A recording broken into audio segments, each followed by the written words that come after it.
Bonjour tout le monde et bienvenue dans votre chaîne Français Bazar, chaîne à travers laquelle je vais essayer de vous faire part de mes pensées et réflexions sur la langue française et sur les méthodologies d'apprentissage et d'enseignement.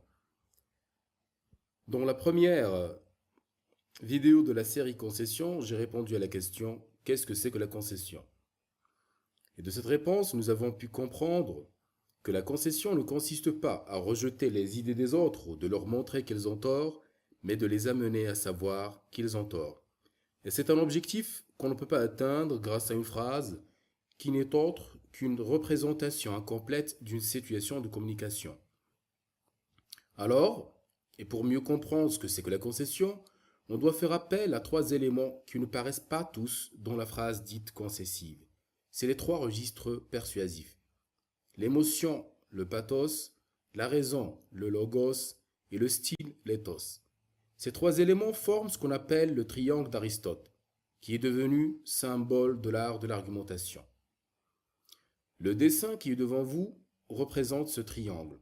Au sommet, on a le logos, qui signifie logique, parole entendue, raison, fait.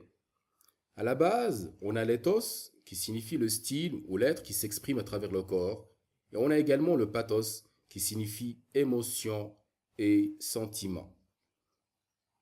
Le dessin suivant est ma propre représentation d'une situation de communication. Comme vous le savez, dans une situation de communication, on a besoin d'au moins de deux personnes. Alors, on doit représenter chaque personne par un triangle. Un triangle pour le locuteur et un autre pour l'interlocuteur. Également, j'ai placé l'éthos au lieu du logos.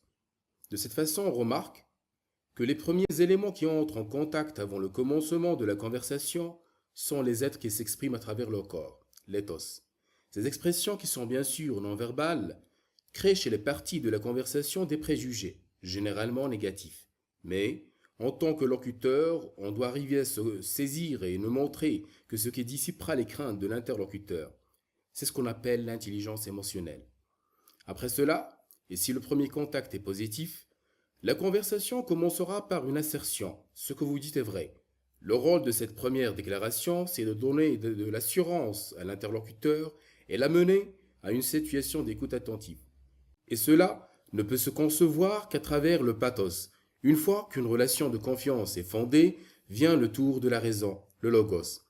La place de cet enfant est à l'école. À travers cette proposition, on cherche à convaincre notre interlocuteur que le résultat obtenu par son action, faire travailler l'enfant, n'est pas celui qu'il voulait atteindre, c'est-à-dire aider cet enfant. Merci de votre attention et d'avoir regardé cette vidéo.